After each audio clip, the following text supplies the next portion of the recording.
Welcome, my name is John Glanville and this is video number 10 in the Calmness in Mind series. In this video I want to share with you some initial concepts that you can use that will start the process of reducing your need to think and worry, or at least allow you to become more selective about which conscious or unconscious thought patterns you get caught up in. Now, up until this point I've been asking you to consider that for the most part, our thoughts are either unconscious, like our little 8-year-old offering up stories about anxiety, or our conscious learned thoughts, such as a good person would never do that, or you must follow rules. And I've been asking you to just become the observer of these thoughts, so that you can see them for what they mostly are, which are unconscious safety or conscious conditioned responses to what is happening around you, to you, and within you. And as you proceed through this course, I hope that you're glimpsing the reality that most of our thinking just happens to us. And from this observer perspective, we don't need to give our thoughts any meaning at all. We don't have to listen to them, and we don't even need for them to stop. We just need to place our attention somewhere else. And of course, this is really what meditation is all about. For your observer, your attention, your mind's eye, whatever you want to call it, to learn to not be distracted by thoughts, feelings, or external events. And that each time your observer's attention is hooked by a thought, a feeling, or some event, the observer realizes, unhooks, lets the story go, and returns to whatever mechanism your observer is using to not get hooked. Be that focusing on your breath, or your body, a candle, a mantra, or just being. Whatever works for you. For me, in my meditation practices, focusing on my breath, or placing my observer, my mind's eye, on any discomfort in my body, and just letting it be, with no story about it, works really well. This method is also part of the energy release that we discussed in video number 9. If there's pain in my body, my observer places his attention on the pain, then breathes slow and long, about 5 seconds in and 7 or 8 seconds out, and I just keep my attention, my focus on the pain until the discomfort passes or is no longer an issue in that moment. And each time my observer is hooked by a thought, this is boring, or well, it really hurts, or oh my God, it's bin day and you didn't put the dustbin out, my observer just unhooks and goes back to keeping my attention on the pain with no story about it. And the degree to with which I can quickly unhook and get my attention back to focusing on the pain, which could also be emotional pain, like grief, loss, or fear, or anxiety, and just let it be, so it can be processed and released from me as kinetic energy, is the measure of how good my meditation practice has become, not the ability for me to stop the thoughts or feelings, because that's nearly impossible. Although over time, the mind does quieten down. Now, in 3 or 4 videos time, we will be going back to learning more about our observer and all the thoughts in our mind in much more detail, so we can begin to dismantle our mind and truly see how it works. Today, though, I would like to explore a really important topic, especially when it comes to anxiety and OCD, and that is, what is the relationship between time and the concept of cause and effect? Does time move through us as we stand still, or do we travel along with time? And bear with me here, because these are really important questions. Does our past affect our future? Or is the future just randomly happening to us as we stay stationary in the now? And here's what's happening now, and here's what's happening now, and then fading away to become a record of the past. Now, these are big questions, especially if you're a worrier, or if you have a big need to control situations and manage outcomes to avoid feeling anxious or looking silly or not being perfect, or whatever your anxiety story is. Because if you're going to worry, it makes sense to worry in the places where you can make a difference and stop wasting time being worried about something that you can't actually change. Now, one philosopher whose work I always seem to be coming back to is Alan Watts. And he was prevalent in the 1960s, and I really like his work because he didn't take himself too seriously, And he had a great skill of taking everyday assumptions and redefining them to reveal a new, more common sense-based meaning of just natural things in our life. One of his stories is about a ship powering across an ocean, with you standing on the back of the ship, looking back to where you came from. And you would see the wake from the ship, representing where you've come from. But importantly, that wake is not telling you where you're going, it's only telling you where you've come to up until this point.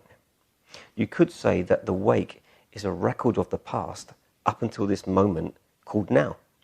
And yes, the wake may point to the direction you're hoping to go in, but it's not creating the future. Because in any moment in the now, the captain may choose to go left, go right, turn around, or the boat may sink. Who knows? The wake may represent any effort you've put into creating an event or an outcome. And you may look back on your past week and see what you did that got you to this point. However, it's not creating what happens next. At best, it's just influencing your location and the mostly random chances of what happens next. Now, this is quite a complex way of thinking. However, I think it's really worth exploring just a little deeper, especially if you're looking to let go of worrisome anxiety thinking and OCD obsessive thoughts or depressive negative loops that you might get caught up in. And remember, if you're watching this video series, the chances are that you're quite an overthinker. So let's look at this boat model in a new way. What if we were to draw a timeline of your life? You were born, you got older, you went to school, perhaps you got a job, met your partner, and you're currently at a certain age. Let's call where you are currently let's call this your now point. And of course, you'll carry on in this direction, having new experiences until your life comes to an end and it's game over. Or perhaps that will be the end of this journey, but the beginning of another. Who knows? Anyway, for this story, let's get back to our now point and consider what typically happens when anxious people think and worry too much. Now, to me, it looks like this. Anxiety is always an experience in the now, meaning you can only experience it now, regardless of whether the thing that makes you anxious was in the past, or is only happening next week, or is just a story in your head. And as I keep saying, be careful what you think about and how you think, because your body thinks it's true and may make you anxious. So back to my story. Let's say you're thinking about an event next week, perhaps going on a date, and it's making you feel anxious. Well, what's really happening? Your mind looks to the past for evidence of what happened the last time a similar event happened to you. Yeah? Remember how our amygdala pattern matches from video number 8, and then projects that last outcome, or any belief systems you have about yourself or other people forward into a virtual reality story about an event that hasn't even happened yet. And the mind then imagines you in that future event having the same reaction as in the past, fear, anxiety, failing, whatever. Your amygdala thinks it's really happening and fires off your anxiety response. You then feel bad and start a sequence of catastrophizing what-if stories to try and mitigate your fears about this event, which is a virtual reality that hasn't even happened yet. And these stories loop around. Your amygdala thinks they're true, fires off your anxiety, then your unconscious mind starts to look for more what-if solutions to either control or avoid the event and calm yourself down. What if I cancel it? What if I put it back a week? What if they don't like me? What if they don't turn up? What if I have nothing to say to this person? And this unconscious loop keeps going around and around until you become so scared that you avoid the situation, or until you've worried enough or thought about every option so that you feel that you can stop worrying now. Although, of course, you don't. This is exhausting. And so your emotional battery gets flat, and we're back into the self-sabotaging routines that I talked to you about in videos 2, 3, and 4. So anxiety is mostly worrying about a virtual reality future event and all the virtual reality stories of what might happen to you in that virtual reality story. And depression does this too, but it looks back over your past life and it runs all the if-only stories. Oh, if only I'd studied better at school. If only my parents hadn't done that thing. If only I'd stayed in that relationship. If only I'd stood up for myself. If only blah, blah, blah, blah, blah. Once again, you run the old story, your body responds, you feel terrible, and this tires you out, which lessens your motivation, and you just get tired, stuck, apathetic, and low. And this really is what depression is. Of course, the past can't be changed, and the future hasn't happened yet. So this is a real waste of thinking and a real waste of our energy. Plus, you're tainting your chemical soup, your blood system, with all these crappy peptides, like we discussed in video number 7. Now, through my work, I've had the chance to ask thousands of anxious or depressed people one really simple question. What makes you feel confident? And most of the answers I received were based around the same few statements. They'd say things like, well, if I knew what was going to happen, and if I've thought it through, then I'll feel more confident.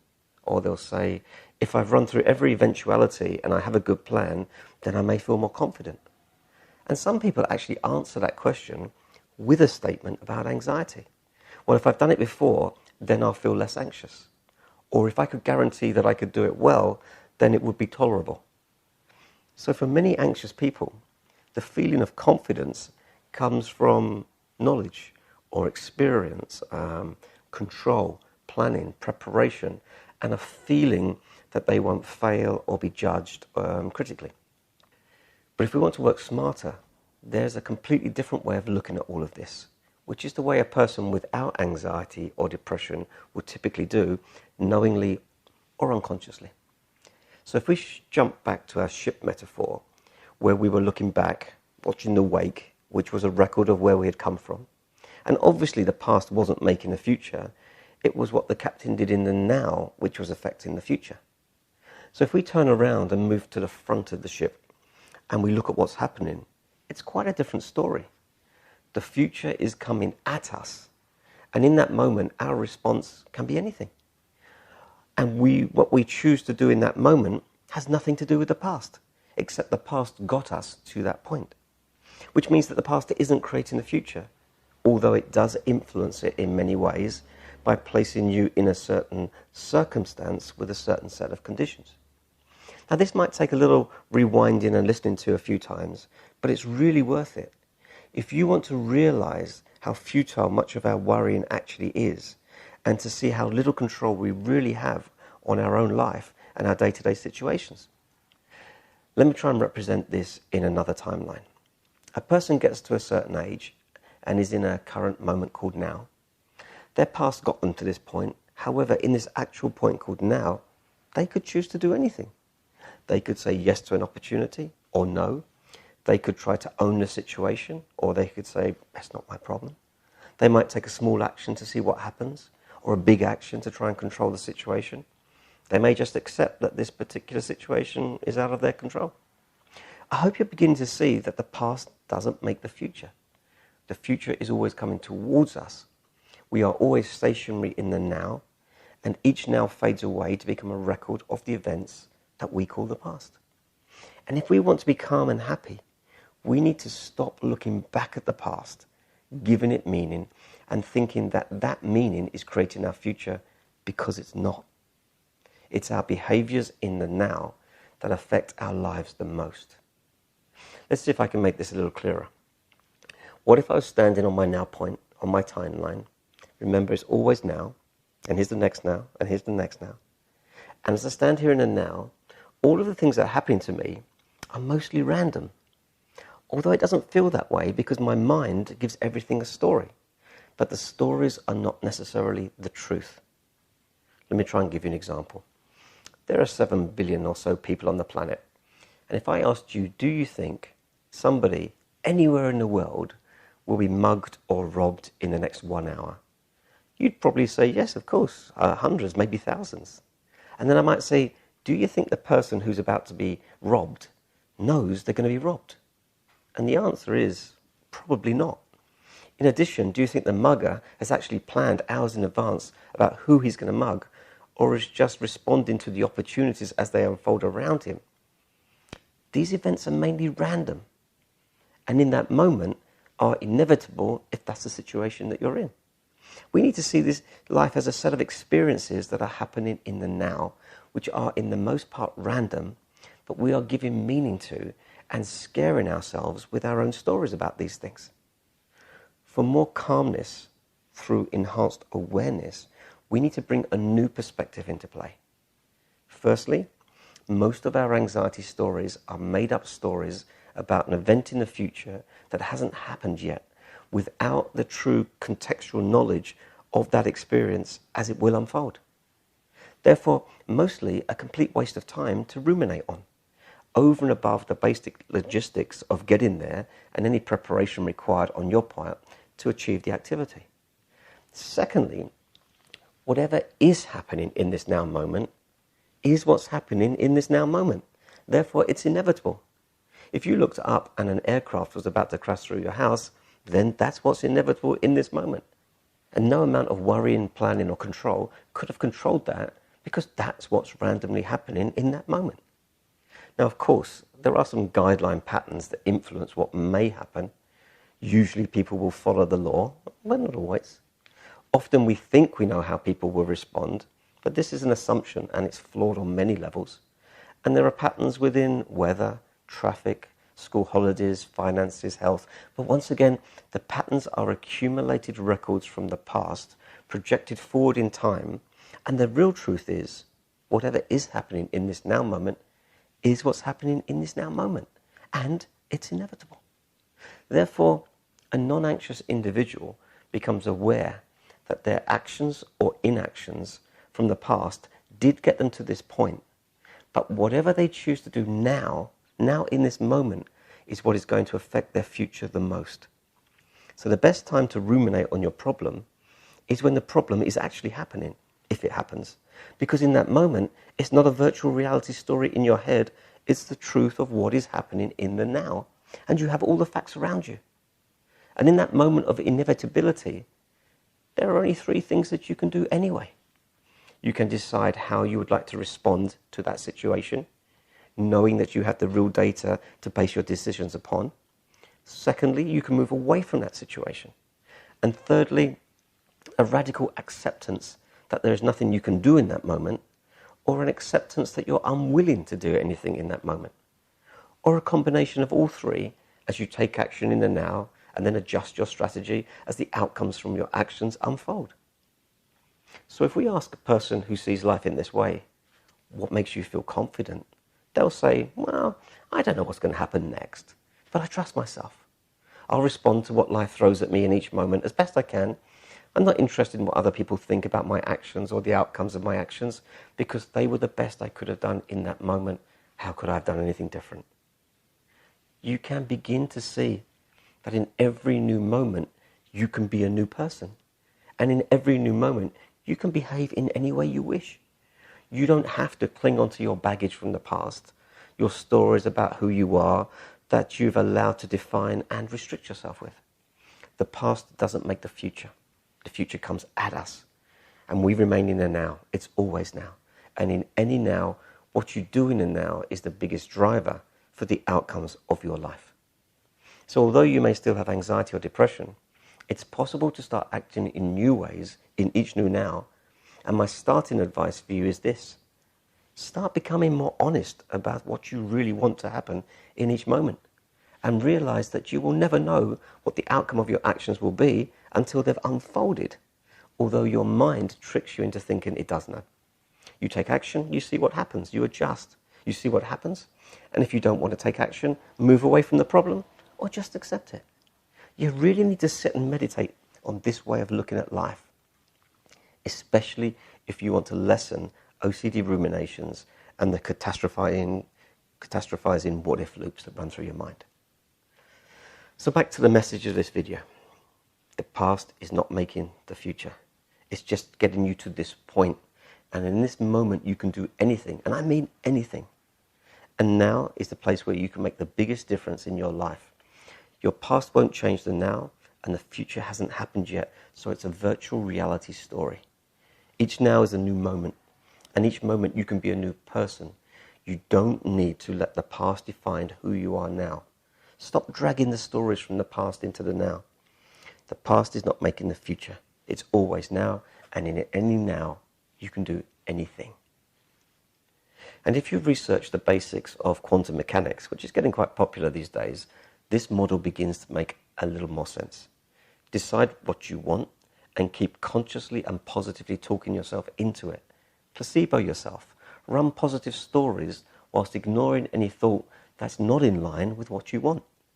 And although it's not for this video, do you actually know what you want from life, from work? What kind of relationships do you want? Who do you want to be? How do you want to be living your life? These are the things that we're going to be exploring as we dive deeper into the course. Because unless you know what you want, life or other people will be deciding for you. So catastrophize all you wish, but no, at best it's a virtual reality story that will just exhaust and scare you into controlling or avoiding the situation. And at worst, according to the Heisenberg uncertainty principle, you may affect the collapsing from the sea of potentiality of what could happen into the actuality of what is happening through observer interaction and intention, which basically means careful what you think about because you might get it. Now, this model's a game changer, and when you're ready to start accepting that there is very little you can do to control life, but there's very much that you can influence, it's a game changer. And finally, your homework. Watch this video a few times so you can see what I'm pointing to.